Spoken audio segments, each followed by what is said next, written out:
Nope. Hold on. Let's do it again. There we go. Now I think we're live. Looks like we're going now. There it is. Now we're live. Hey! Now it's episode 361 of this, or 362, excuse me, of the Smackdown 362. Wow, Tom, what a week of professional wrestling. I'm excited to be here with you to talk about it, and with the Table Nation here live in the YouTube chat, on the Twitterverse, all over the planet talking with us about some pro wrestling. Some winter is coming. We're going to preview that. Oh, cannot wait. We are going to talk about some pro wrestling news, some current events, if you will. And then, of course, we're going to talk to you via hashtag tweet the table. Tom, anything new in Tom's world? No, but I am excited. Spoiler alert. We also have an email this week. So that's another great way that we love to talk to you. If you have a thought that is a little bit longer than what a tweet can handle, send us an email, tableshow@gmail.com. And we want to talk to you. We want to hear from you. So, with all that being said, let's first inform your ass with some mother-loving news.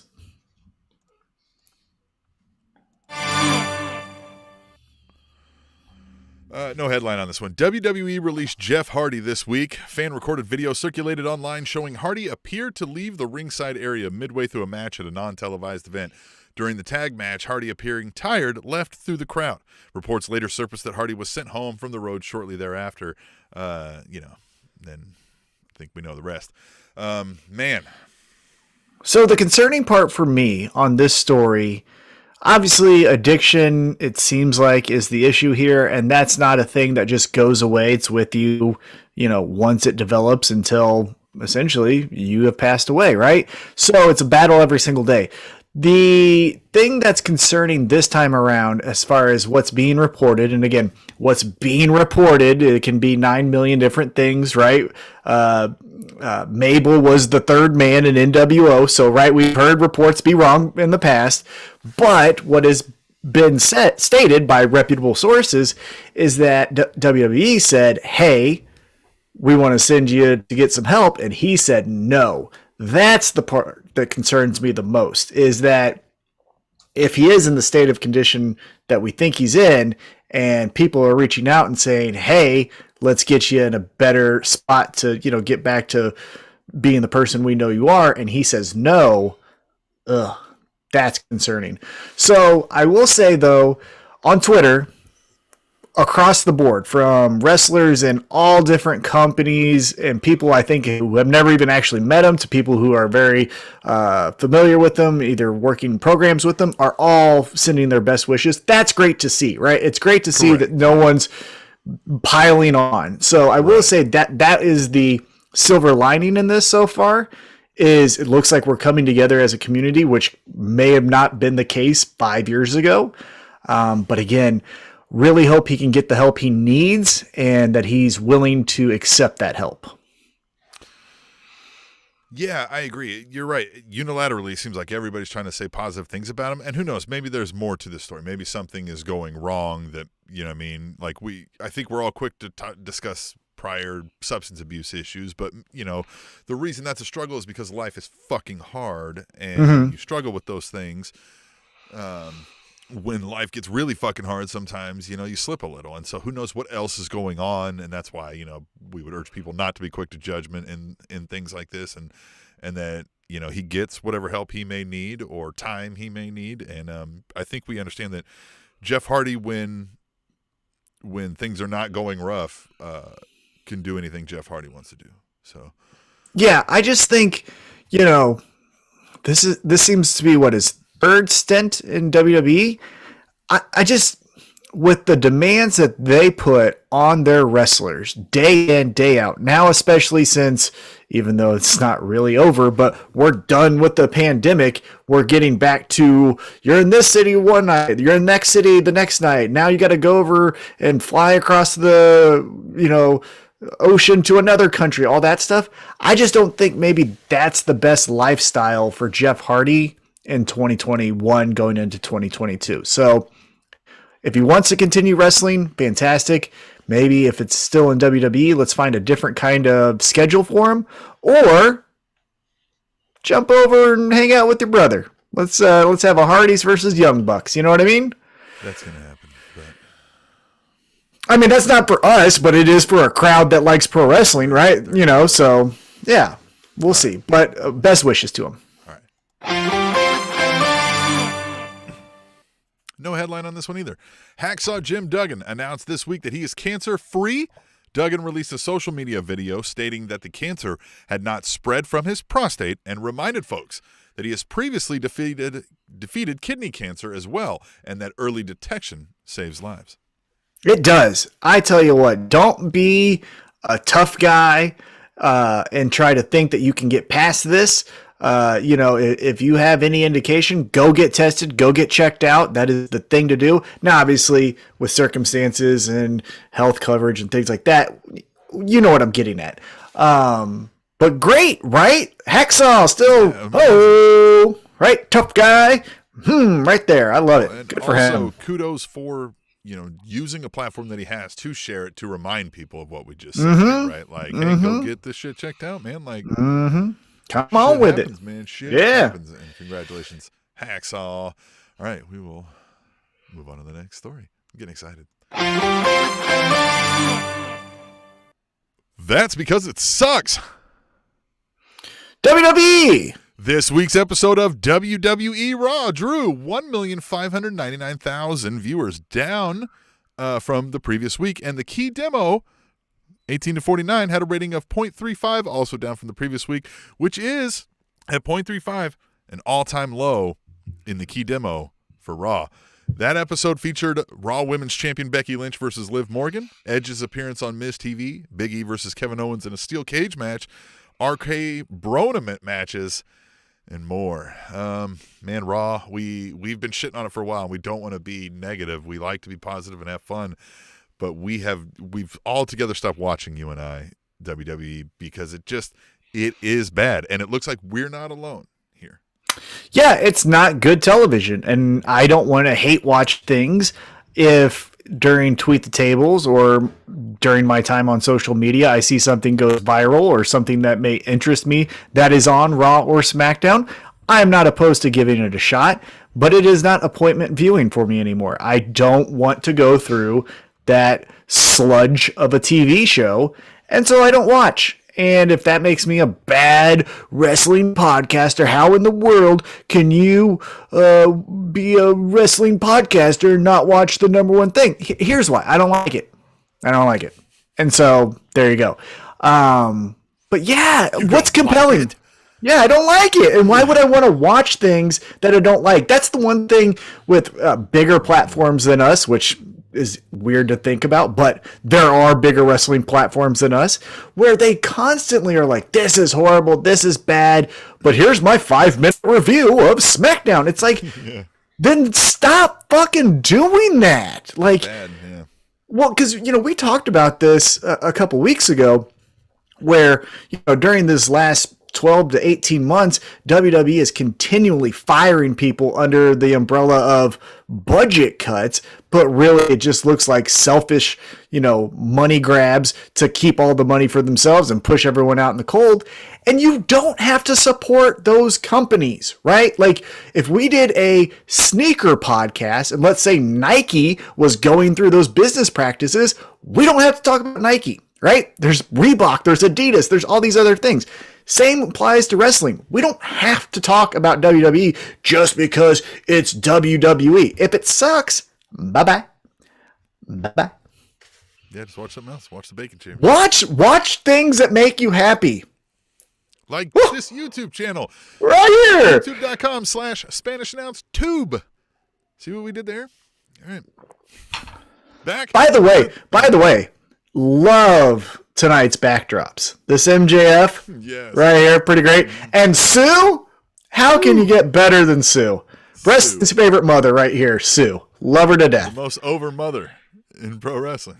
I love her. I love her. Mothers. Is that what it is? Most over mother. Or most over mother in all of mothers. We're going to get into Dynamite, but I might be ready to petition for Taz full time on the Dynamite team.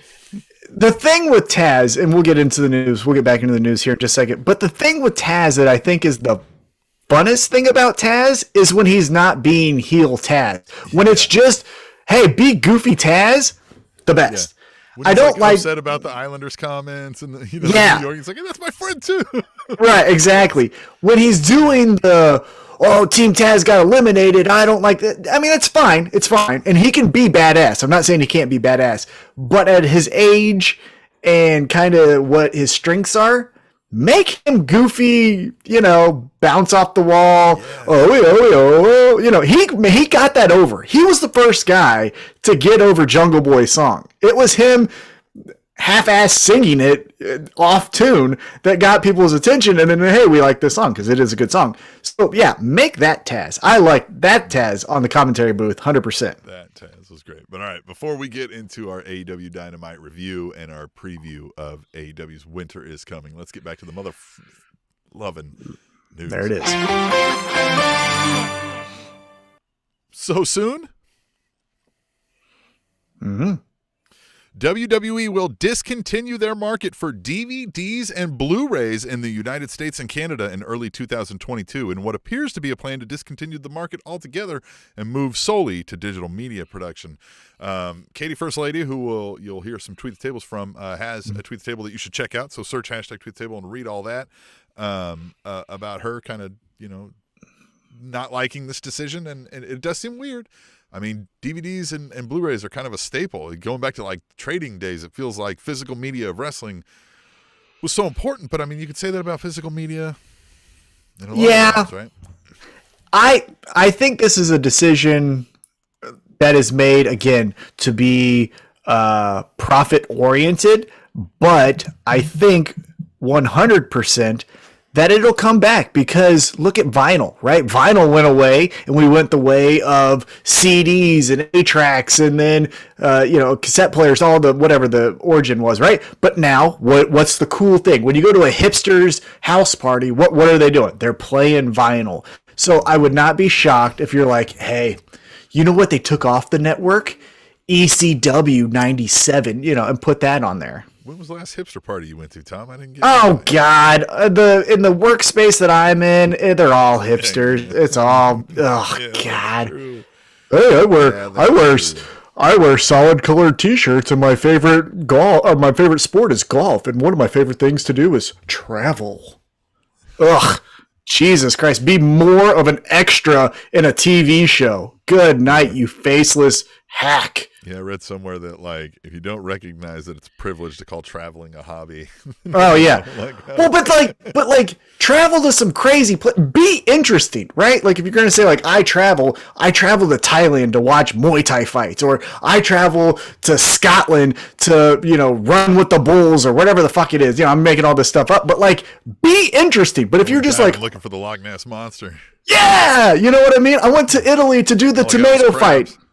Hey, but like, if you're going to travel, be interesting about your travel. But when you're like, I like to, sit on a beach.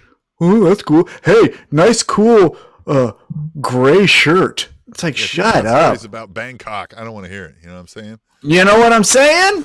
That's what I'm saying. Where the fuck were we? All right. Yeah. So, another aspect of this, and this is kind of what I think Katie brings up in her long tweet that I urge you to go read, is like the aspect of gift giving. People would gift things to wrestling fans like DVDs, documentaries, shows that they love. And when it's digital media and all on the Peacock or whatever, that's gone. We don't, all of that aspect is gone of it. Well, and the thing that makes me the most nervous, and again, why I think vinyl, pro wrestling will go the way of music and vinyl is, okay, so now it all goes digital, right? And let's go back to before WWE sold the network to Peacock. Let's say all of that content now is on the WWE network, and that's where you have to go to watch NWA from '89, right?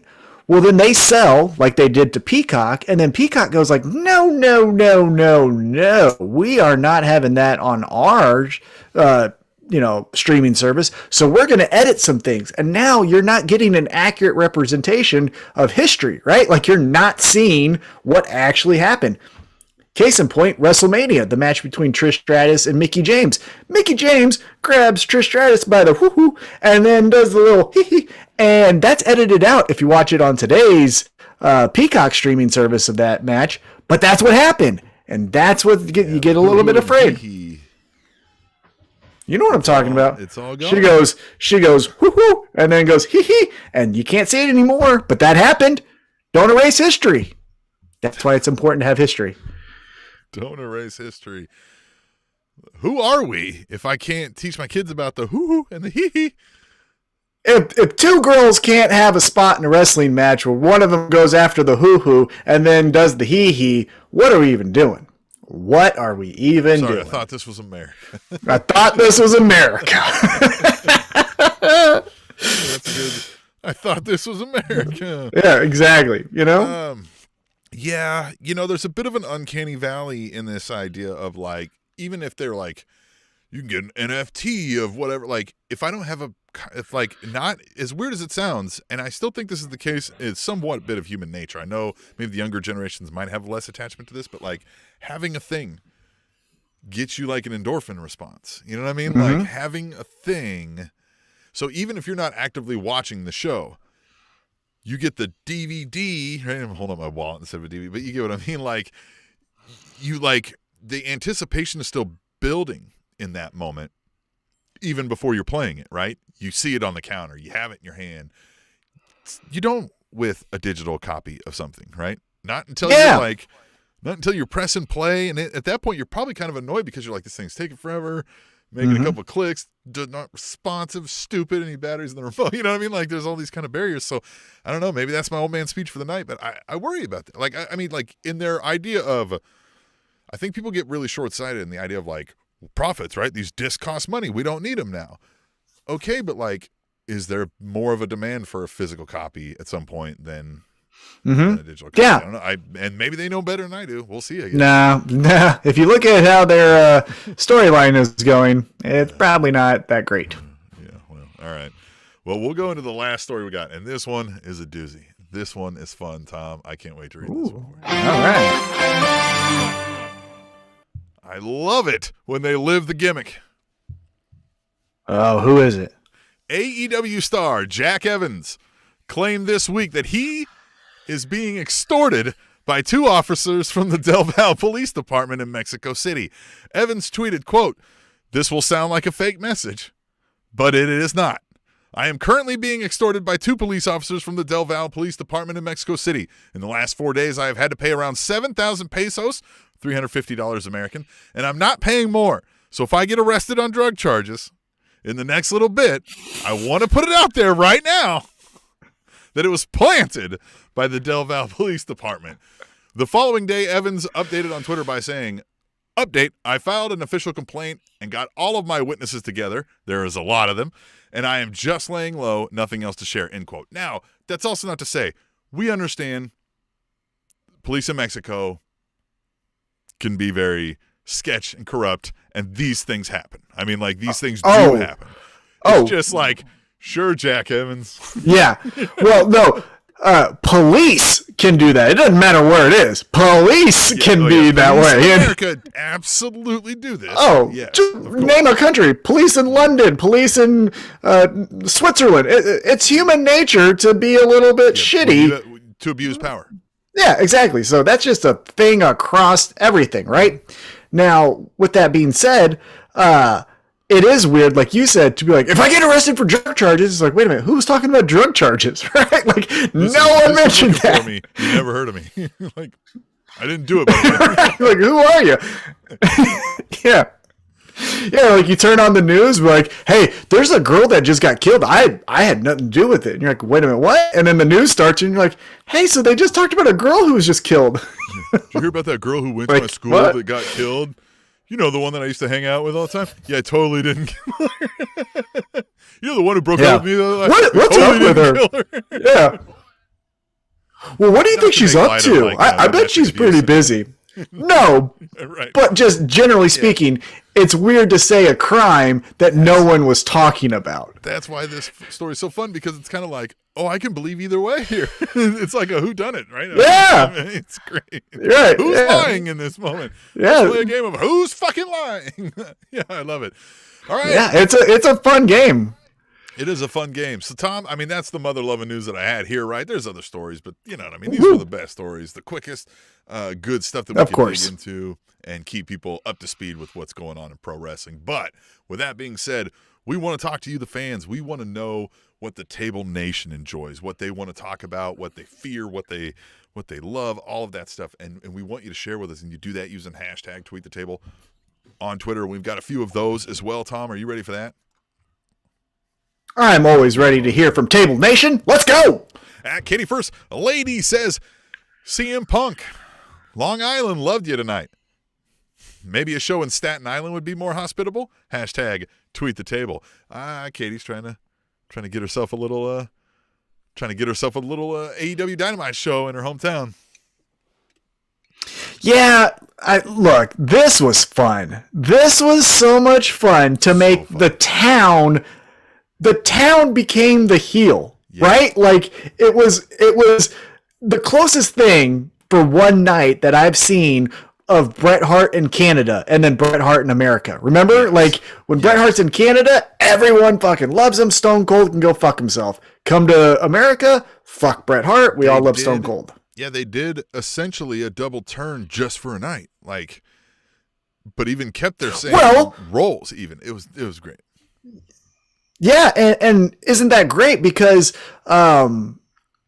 it stays true, right? Like if I have a problem with you, but then, the 10 people behind you are co-signing your behavior, well, fuck them behind you. Like I don't like them now either. Yeah. So if you go to someone's hometown and they co-sign the guy that you don't like, well then fuck them. I like it. The script, because we talked all last week about how MJF is still going to find a way to come out to a huge pop, but still make the crowd fucking boo him, right? That he's going to heel it up and he's going to make the crowd boo him.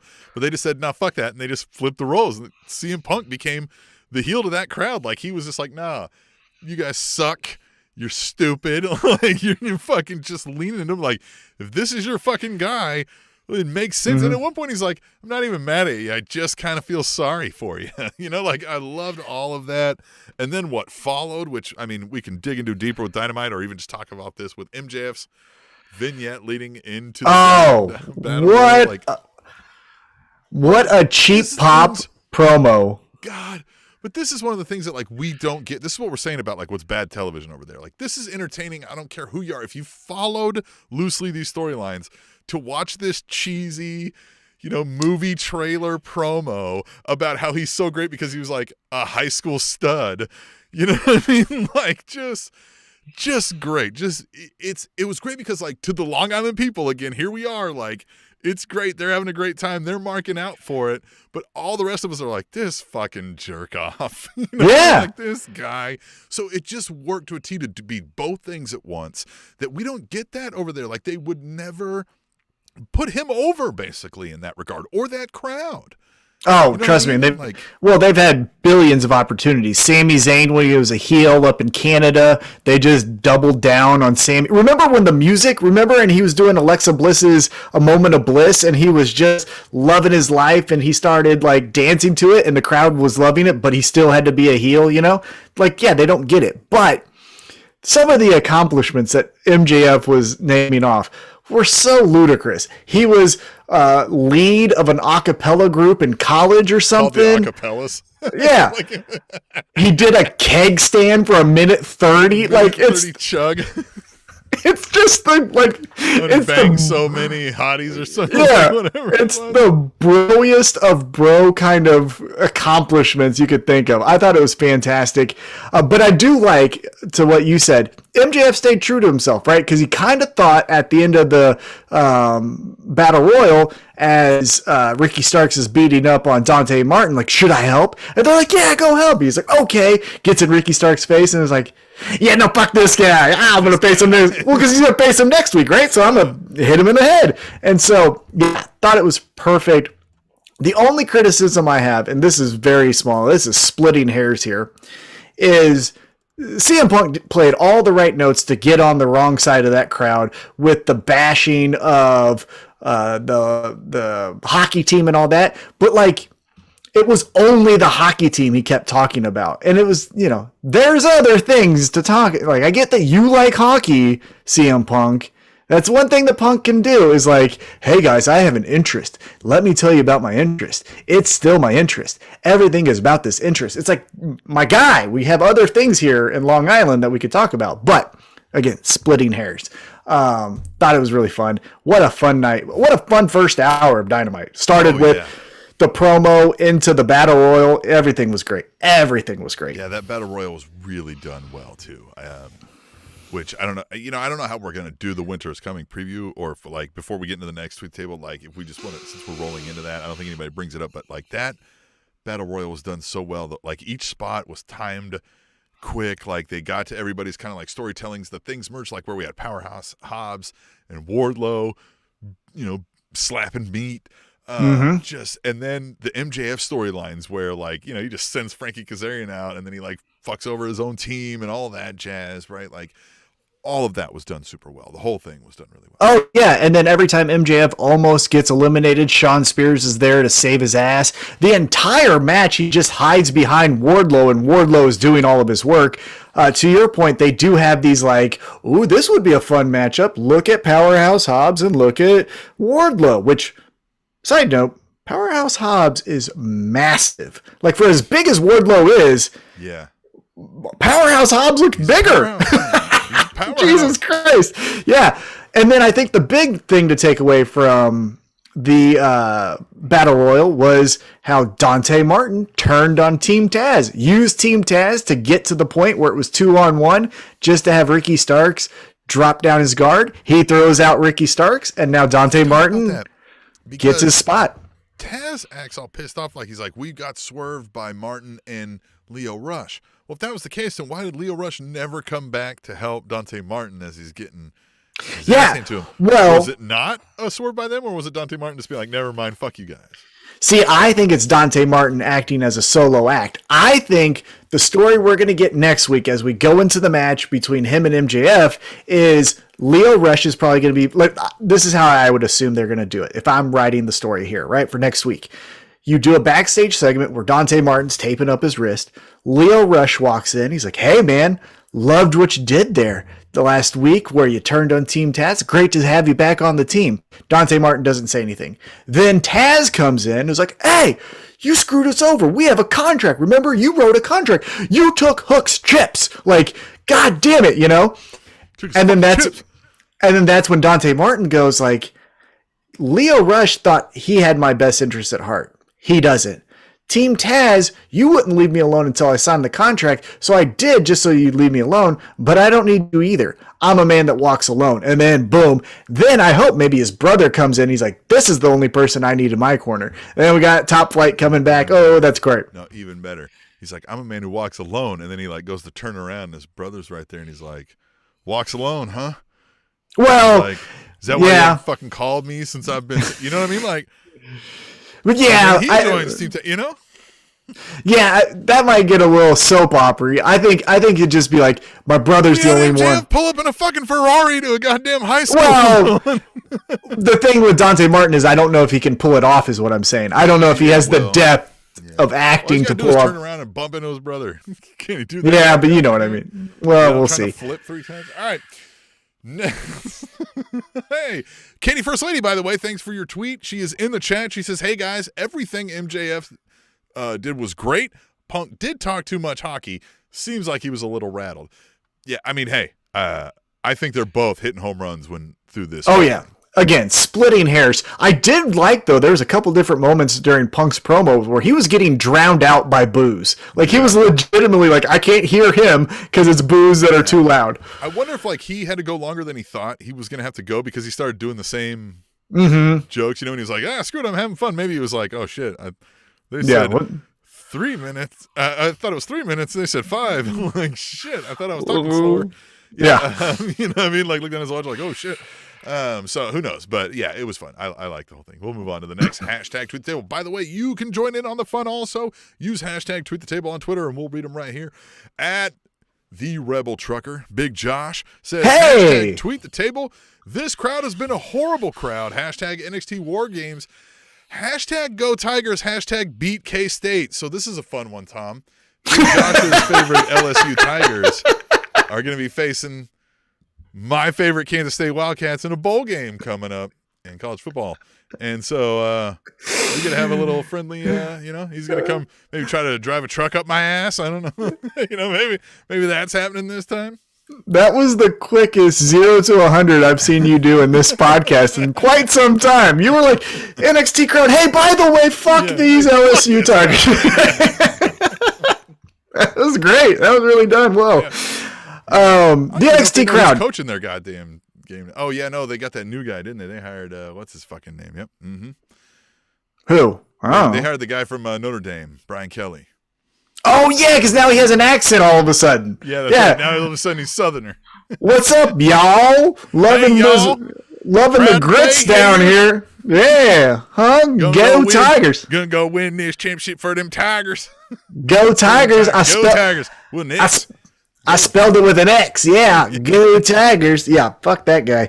Fraud. Anyhow, NXT crowd. I have no idea. Here's the thing. Look, yeah. NXT is miserable. I've watched 3 consecutive weeks. I gave them a couple weeks, right? So I watched the first one when it was brand new Nickelodeon colors, whatever. Gave them a little bit of a pass because it's your first week. You're going to have some kinks, right? So I waited a couple weeks. I waited till after Tommaso Ciampa took on Rex Steiner. Tommaso Ciampa won, which surprised me. Then I watched a couple weeks in a row before we got to this takeover. And it was miserable. First off, what's the big bastard's name that's with Kyle O'Reilly? Whatever his fucking name is, has the personality of fucking nothing. Isaac Frost. I mean, basically, it was, Katie, if you're still on the chat, tell me who it is, because I can't remember the goddamn name right now. But he's fucking vanilla, and that's insulting vanilla. Like, it's just horrible. And he tried to do the turn on Kyle O'Reilly, but then Kyle O'Reilly outsmarted him. Way to go. And it was just, and they did the steel cage match on Wagner. Yeah, what a forgettable name. Good night. It is just, that is, and he's McFrost.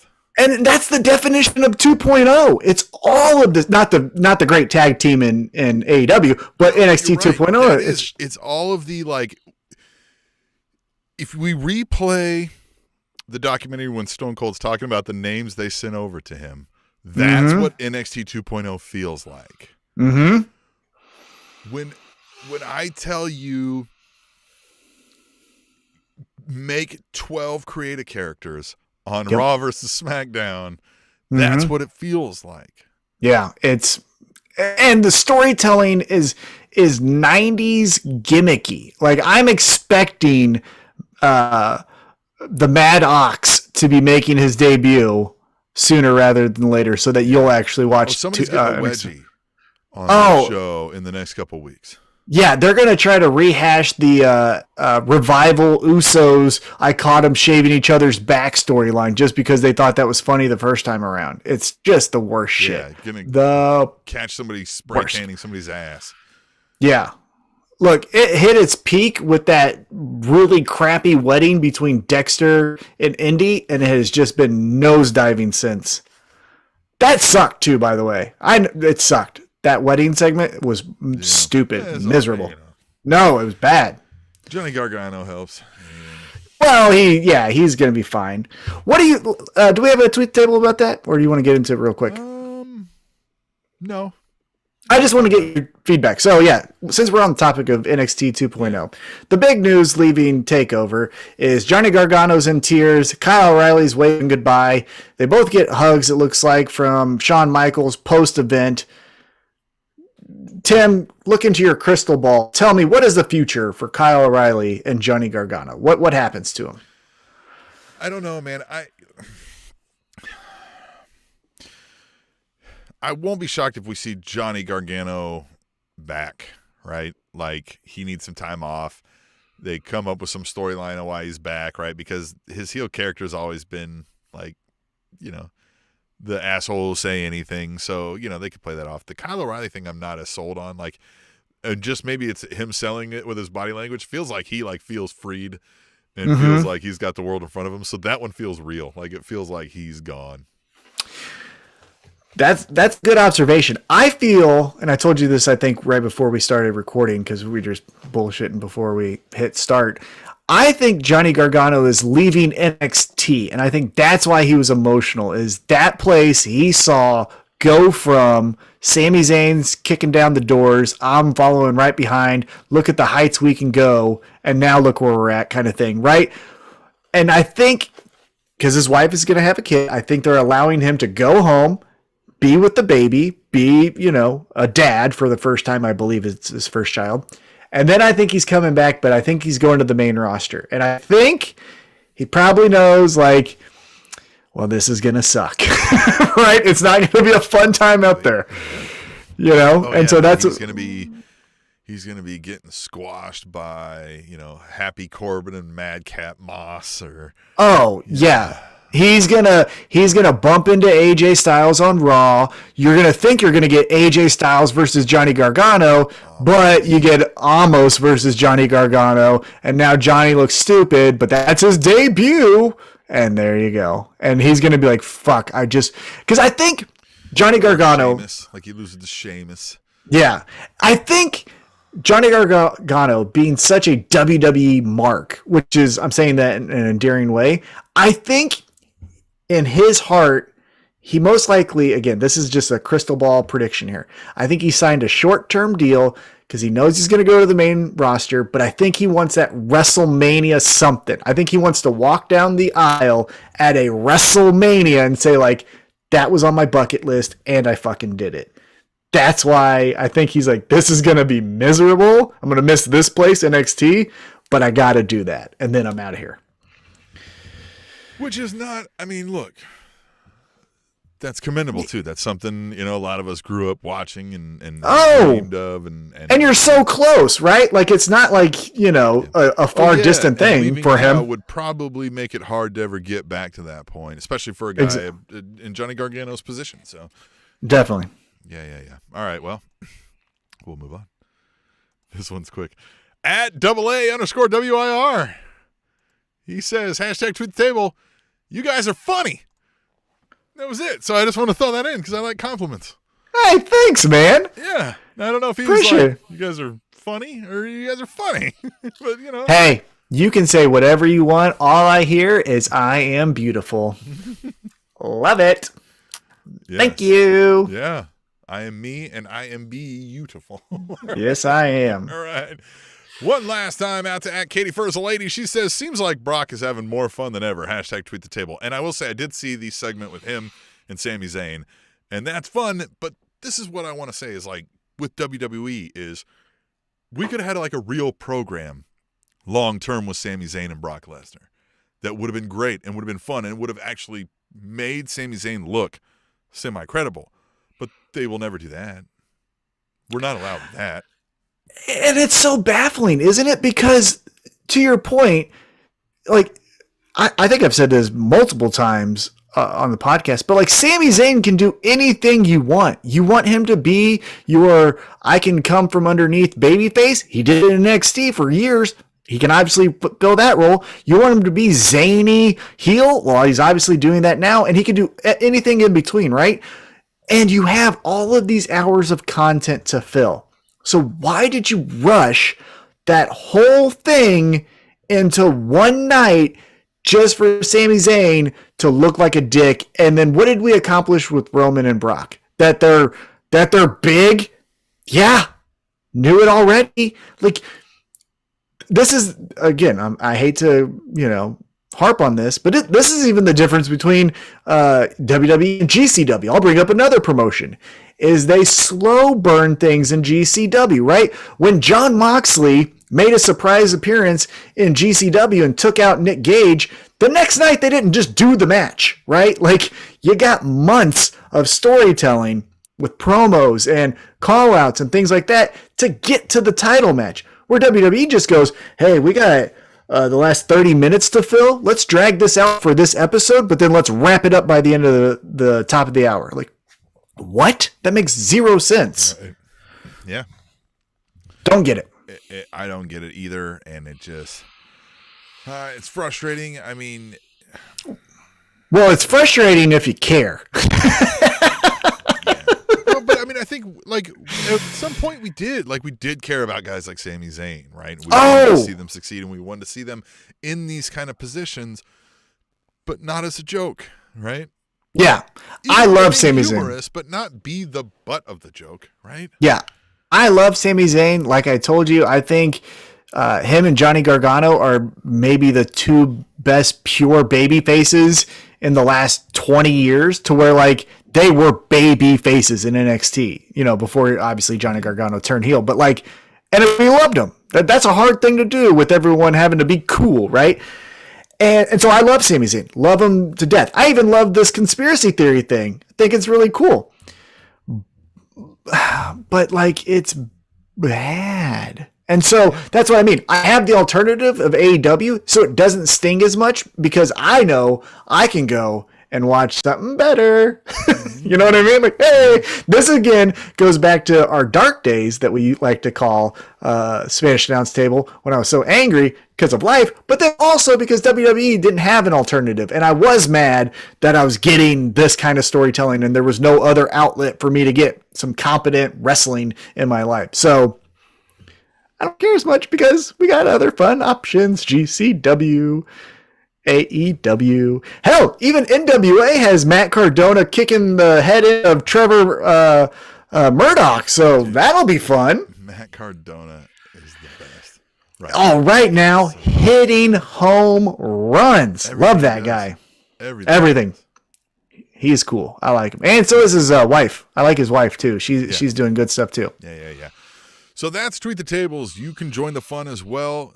It was a slower week this week, but we do have big events coming up. That's not atypical, you know. So we we won't get mad at you this time. We're not upset with you. We're just, we feel a little sorry for you that you didn't join in, you didn't have fun, right? However, we've got an email, and so let's get back into some fun emails. We got one, and I'm excited about that. I would have forgot the email. I would have forgot it, because that's great, because it's from it's not it's an email. It's just Ash H says, "What's up, lads? I wanted to email you guys and say thanks for the shout out on last week's show, but then I realized there's a good chance that Tim forgets to read it. In any case, I appreciate it." Yep. There's a good chance. Yep. First things first, I wanted to say this. NXT 2.0 is a little bit shit in terms of presentation and characters, but the standard for wrestling still remains the same, as seen in the tag title match and both War Games matches. Fabian Aichner is a star in the making. My question for you boys is this: what are the tropes in wrestling that piss you off the most? For me, it's the rematch clause and the referees being super fragile. Anyways, I'm going to finish watching Dynamite and go to sleep. Later. Thanks again, Ash Hendricks. By the way, you can email the show, tableshow@gmail.com. What tropes piss you off, Tom? The rematch clause was always one that pissed me off a lot. Really pissed me off a lot. I didn't hate and I still don't hate the rematch clause in regards to like long-standing champions, right? Like, let's say Kenny Omega. Like, Kenny Omega, I thought should have got an instant rematch because he was a champ for over a year, if memory serves me correct. Right. Like that's a big time champion. Now, like if Hangman, which God, I hope he doesn't, but like if he loses, I don't think that deserves a rematch because like you never even defended it, right? So I think rematches, when done right, I'm fine with. But the trope that has just, I want to run into a wall because that would be better than watching this bullshit, is the can they coexist? Yeah. Fucking No, who cares? It's a match. They both want to win. Why wouldn't they coexist? Like, or one of them does. Who? All scenarios have been done. I never want to see can they coexist. Back off of that, that turns into inevitably the odd couple tag team champion. Yeah, don't like it. Now, I will give a bit of leeway to RK Bro because it genuinely looks like Randy Orton cares about Matt Riddle. It's not the polar opposites where it's like, I hate you. He's like, I just wish you wouldn't be so fucking annoying, dude. Like, right. And that's good weed. Exactly. Music, right? Like, right. You're quiet most of the time. You know what I mean? Like when in tone, but you just talk too fucking much and you won't shut up. That is a little bit different of the odd couple, but the like when John Cena, it felt like had every WrestleMania match, it felt as if 2 weeks before he would win the tag title against that opponent, right? It would be Shawn Michaels and John Cena are tag team champions as they go into WrestleMania in 2 weeks. It's like that bullshit can fuck off. I hate it. Hate it. What's another one that I hate? I hate a lot of things here. I get it to a certain extent because it's hard and there's a lot of things that you got to do in a battle royal. But the fucking I hug the ropes and pulling on the leg and come on. Like, unless you're going to make it into a spot, stop that bullshit with the I got the leg and here we oh goodness. Stop that shit. Hey. Yeah. Those are two that come to my mind. Yeah, I think the ones that stick out are ones that he brought up. I hate the super fragile referees. I hate the rematch clause. But I get the super fragile referees. Like I understand that one. But I also hate WWE's trope of making their tall commentators crouch or sit on a stool. Yeah. To talk to because like I'm gonna give a shit if like Rey Mysterio's smaller than the Michael Cole, Tom Phillips like, or whoever it is. Damn. What's another one that I don't like? Dang, there was one more that I wanted to talk about real quick. It was ba-dum-ba-dum-bum-bum. I'm trying to think of it, and here it comes. I'm trying to think of it, and here it comes. I don't like. Can't remember. I'll think of it. We'll come back to it when we get there. But let's talk about. I mean, we hit. I think the things we wanted to talk about with Dynamite, unless there was anything else in there that you wanted to hit on. We can just get into our winner. Is coming preview. One thing, though, that I thought was interesting that I did want to talk about because he is my favorite wrestler, Eddie Kingston. Yeah. Looks like now he's getting the old, new LAX back together with him, Santana, and Ortiz going up against 2.0 and Daniel Garcia. What do you think about that? I mean, interesting. I think they missed the microphones being on back there when Eddie Kingston was yelling at the camera. But that's great. Maybe not. Yeah. I mean, that's more realistic, right? Right. We plan on having you mic'd up here, Eddie. I mean, at least it lends some realism to, like, here comes somebody who, us folks in the know that, like, Eddie Kingston was with these guys. And they're back there being like, don't do it, man. Don't do it. Don't fucking do it. And he, like, I'm going to fucking do it. And he fucking does it. And here comes the brawl, right? And so, maybe they're going to be around to help, and maybe we get that kind of LAX and Eddie Kingston versus the 2.5.0. Yes. 2.5.0. I finally remembered what it was. The trope that I didn't like, though. Let me go revisit that real quick. I don't like referees being distracted by just someone standing on the apron. Why does it fucking matter? Just let them stand there. Count the 3. Why are you stopping your count to then go like, hey, and then all this stuff happens behind you and you have to keep going like be an adult. Fucking say, I don't give a shit. Just don't touch the people. And then go back to the match. The distracted ref. That was the thing I was thinking about. Anyhow, back to this. Tag always works. That's the trope. Yeah, that's a good one. See, now we're starting to cook because we've got some time to think about it. Right. But going back to this, 2.5. Yeah, 2.5 versus new old LAX. Because again, The old LAX is Homicide and Hernandez. It's not Ortiz and Santana or Santana and Ortiz. That was a great storyline in Impact. Conan with the old LAX, or no, Conan with Santana and Ortiz, and Eddie Kingston with Homicide and Hernandez. Yes. The old guy with the young team, the young guy with the old team. That was a great dynamic. Love that stuff. The thing, though, that I like a lot about the bumping into each other kind of thing is it makes it more real. Because forever, wrestling has been, if you were to take Santana and Ortiz and the Inner Circle and take them back to early 90s, late 80s, the only people that they care about is the other guy in their team, right? Like Santana and Ortiz only care about Sammy Guevara, Jake Hager, Chris Jericho. Anyone else, we don't give a shit about. But they have so many of these dynamics where it's like, no, they're friends, so like they got each other's back. But then when the Inner Circle needs to reform, they're going to go back to the Inner Circle. And Eddie Kingston like Santana Ortiz, but when Jon Moxley comes back, he's going to tag with Jon Moxley, and they could bump into each other. Not like that's more realistic, right? Like you have more than one set of friends when you're younger, not as you get older. Anyhow, yeah, you're in too, pal. And all you watching and listening, right? Table Nation, don't leave us, please. I'm lonely.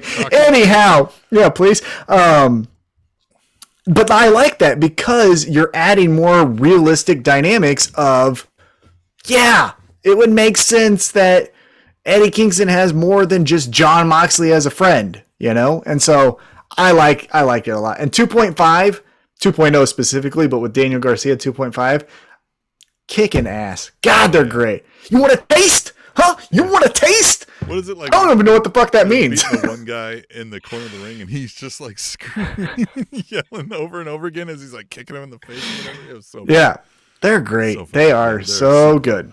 Yeah. So that was the one thing I was going to bring up was the Eddie Kingston thing, and then what do you think about? Because I know this will transition into the winter is coming. So how do you feel about this program that we have with Bryan Danielson and the Wangman had Adam Page? Did you catch that? The Hangman, the H looks like a W with their font, and so it looks like the Wangman. You should look at it next time. Hey. What do you think about this? Because it feels like Bryan Danielson is going through this gauntlet, but like it's a heel gauntlet, right? He's taking out the baby faces. Yeah. But then Hangman's not wrestling and just kind of hanging out waiting for the match. It is interesting that, like, I don't know that I can recall a heel gauntlet. Right. Right. And one that was, I mean, we kind of understand what's going to happen. And it's doing wonders. Like, Bryan Danielson is so good at this role and being this heel. And it's such, again, it's the lovable nerds. And so here's Bryan Danielson, who used to be the lovable nerd, is now saying, like, fuck you, eat my foot. And it kind of makes us uncomfortable. It makes me a little sad. Yeah, I just feel like it makes Hangman kind of seem, I don't know. In this made, like, go out and help your friends. Well, he does, right? Like, so he helped John Silver at the end to close out the episode. And he's going to say he's going to kick the cowboy shit out of him, which was a cool line, right? But I just think I would have wanted for Hangman to have some momentum going into this and doing a little tit for tat, right? So Bryan Danielson beats up Colt Cabana. I don't know, because Bryan Danielson's a solo act right now, but then Hangman can take out Sean Spears and just be like, oh, you think we can take out some veterans on the roster? I can do that too. Sean Spears. And then, you know what I'm saying? Like, yeah, it just felt like he's sitting there kind of like a heel does, as just like protecting the championship, waiting for the match. And so it was interesting because especially with Hangman, all the momentum from that pay-per-view, all the momentum of the Kenny Omega storyline. And then now I kind of like Bryan Danielson. Now, again, cowboy shit. We are cowboy shit over here, motherfuckers. Ride or die. I'll get on a horse for that motherfucker. Yeah. Never rode a horse before. But yeah, Bryan Danielson's kind of cool. Yeah. And I love John Silver. He's so fun. He's just so fun. How do you not, like, giggle and root for that guy? Yeah, he is, and Budge, the bullshit with Adam Cole and Reynolds on the BTE, I like a lot. I just claws up, right? We are a claws up podcast. It just, they are so much fun. Love them now that they are just the lovable dorks. So let's talk about it. It's winter is coming. The main event, championship match, Hangman Adam Page versus challenger Bryan Danielson. Now, Tim, you won't be on next week's podcast. By the way, special podcast next week. I'm going live immediately after winter is coming. So join me Wednesday night at 9 o'clock Central Time, the one true time zone. We'll be recapping it then with you. But Tim, you won't be here because you're on vacation. So let's get a prediction from you. What happens? Man, I really don't know. I feel like Hangman finds a way to win, and somehow the Dark Order helps him, right? Like, I just, that's the only way then maybe, like, where we save face with Bryan Danielson, still looks like, you know what I mean, he might have beat it, and that still kind of maybe puts that doubt into Hangman. We still get a little bit of the, like, well, yeah, but, like, I think he was going to beat me if you guys didn't come in and, you know, make the save. Mm-hmm. Like, nah, dude, right? Like, no, buddy, you totally had him, right? And that kind of stuff. And so maybe we get the best of both worlds out of all of that. But, man, I feel like the correct storytelling is Bryan Danielson wins. So either way, I'm going to be happy, right? Because I think we have a lot of fun storytelling either direction we go. I agree with that. My gut says we're going to do, what's the, is it a Christmas Carol where the Ebenezer Scrooge is visited by Christmas past, present, and future? Christmas Carol, right? Right, I think so. Yeah. I think we're going to get that in this match with Bryan Danielson being visited by the Dark Order, right? So it's going to be him having to pay for all the sins that he went through to kick out Colt Cabana's tooth and all of that stuff. And the Dark Order is at every chance that Bryan Danielson potentially has to win this match. Psych, you got Reynolds in your face. Psych, you got Five in your face, or whoever it is. Psych, you got Anna Jay, right? Anna Jay maybe costs them a match. Who knows? But I think the Dark Order, to your point, is going to play a role, but I think they're going to do it as far as like a, remember when you did this to Evil Uno? Well, here we go to you doing that outside the ring. And then Hangman gets the victory. I just don't know if Bryan Danielson loses. It's going to be interesting what his part 2 will be, because it's just been kicking everyone's ass. I should get the title, right? So we'll see what happens. Yeah, that's what I mean. I feel like either way feels right, and there's great storytelling to be had but like, if Bryan Danielson wins, you have great stories to tell with him and great stories to tell with Hangman. And if Hangman wins, you have great stories to tell with him and great stories to tell with Bryan Danielson. So I feel like you can't do anything wrong here. Yeah, my official pick right here in my hand, I'm going with Hangman. Yeah, yep. I'm going with Hangman too. Finger guns up. All right. Guns up. So now the next match that I want to talk to you about, again, we're going to get more matches announced throughout the week. Typical AEW, you get a couple more exciting things the day of, and then all of a sudden, oh my God, I can't wait for 7 o'clock, and it's going to be the best. But right now, we only have 3 matches announced. The second of the 3 matches, it's the Battle Royal match, the Diamond Ring. It's MJF versus Dante Martin. So does MJF win for a 3rd consecutive year? Or does Dante Martin take it and now we get one thing for him to be proud about? As weird as this sounds, I feel like it's more of a dead end to not put it on the guy who's already won it 3 years in a row. Does that make sense? Mm-hmm. Yeah. Yeah. Because like it's MJF. Yeah. Yeah. I think when MJF does lose this diamond ring, that's going to be the story. I think he's going to win this year. And so let's just fast forward to next year. If he's kind of in neutral, not doing much, and they decide to do the Battle Royal, him losing it might start the next feud. But he's in this with CM Punk. I think CM Punk is going to do some shenanigans. I think we're going to hear some music or do something. And then from there, I believe Wardlow's going to course correct and be like, no. I'm not losing my paycheck over this bullshit. Dante Martin, I got to powerbomb you through this ring. Going to do it. MJF get the cover, and then we're gonna win, right? So CM Punk's like, I almost had you, and MJF is mad at him, but then we still get the diamond ring. MJF saying, I can prevail. Spot. Team Taz comes out to try to like do to Dante Martin what you're saying, but they fail, and they look like the Keystone Cops, and they fail, and like they can't quite get it done. And then Wardlow's saying there like Jesus Christ, and he just fucking see ya, and like those guys like fucking idiots. You know what I mean? And like leaves it, and then MJF drags him in and pins him. Like that. That would be a good spot. I think something similar to that. Yeah, because Team Taz will probably make an appearance during this match as well. So very interested to see. I think it's another toss-up, right? You could have Dante Martin prevail, and now he's this diamond ring guy, and maybe we get some personality from him.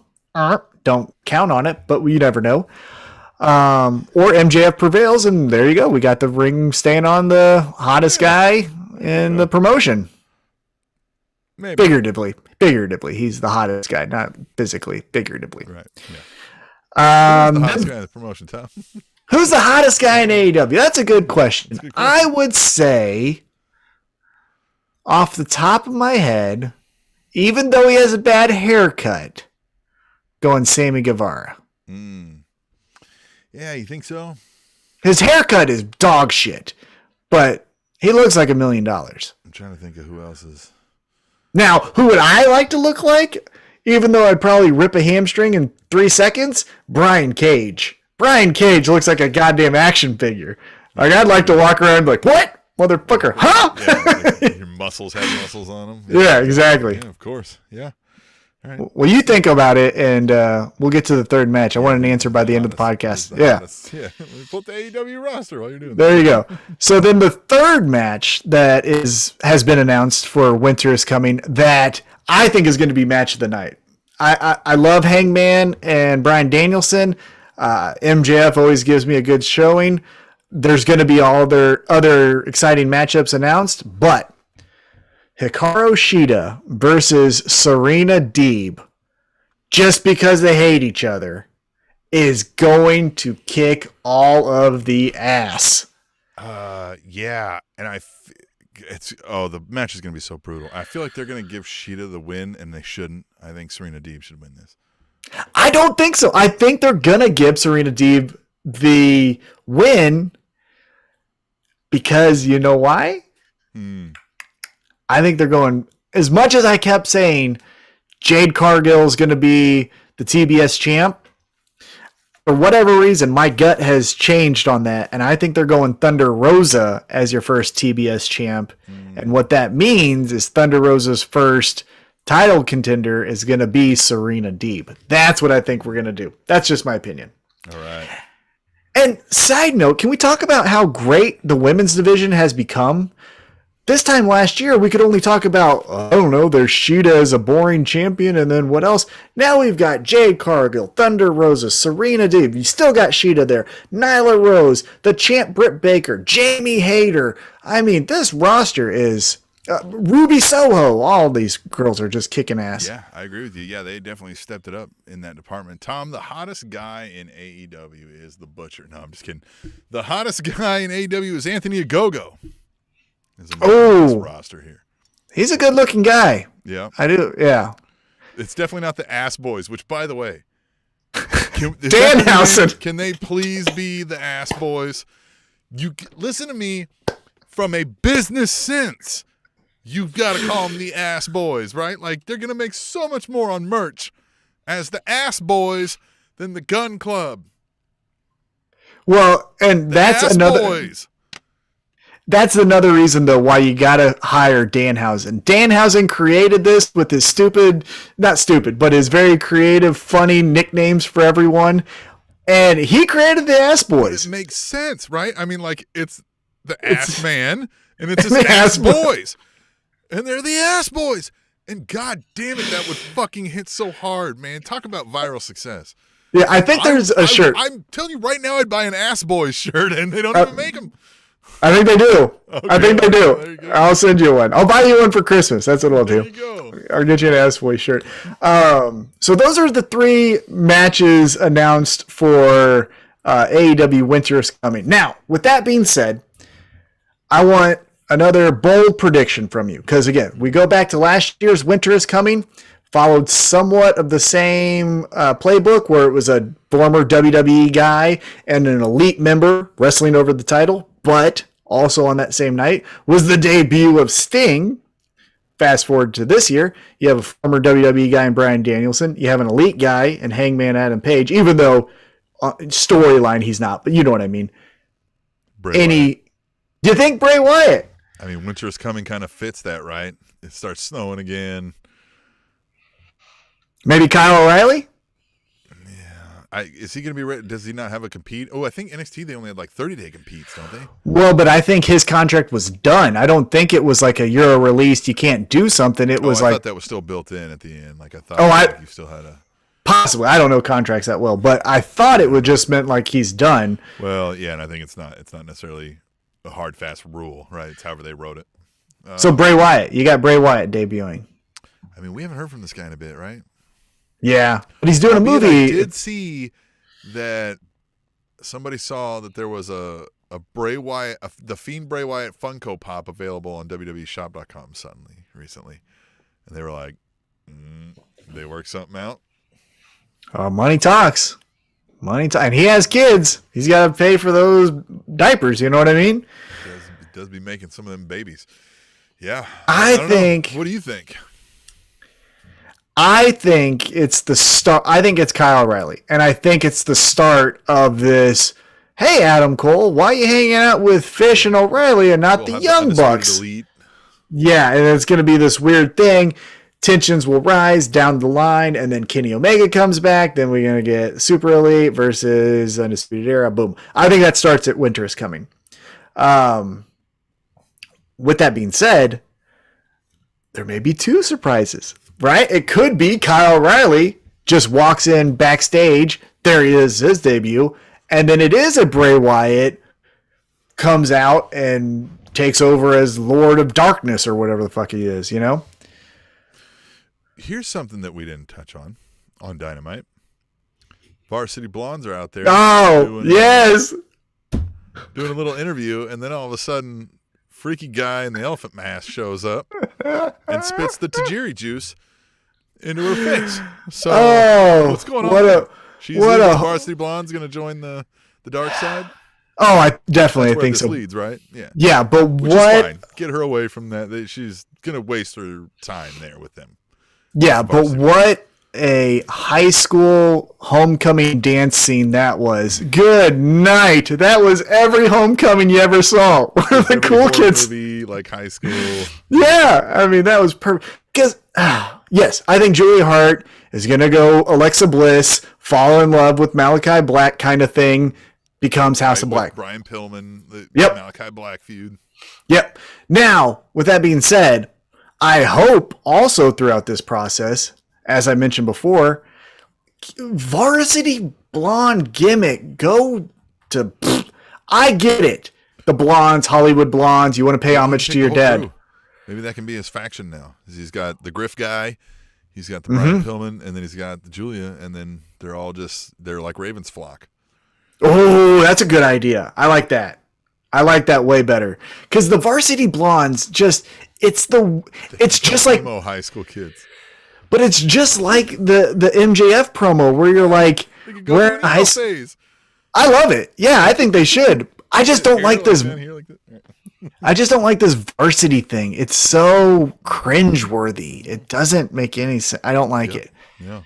Now, the other thing I was going to ask you about as we were talking about Winter is Coming, it's not going to happen at Winter is Coming, but it's going to happen on Christmas Day. It was announced on AEW Dynamite. Sammy Guevara has a match on Christmas Day.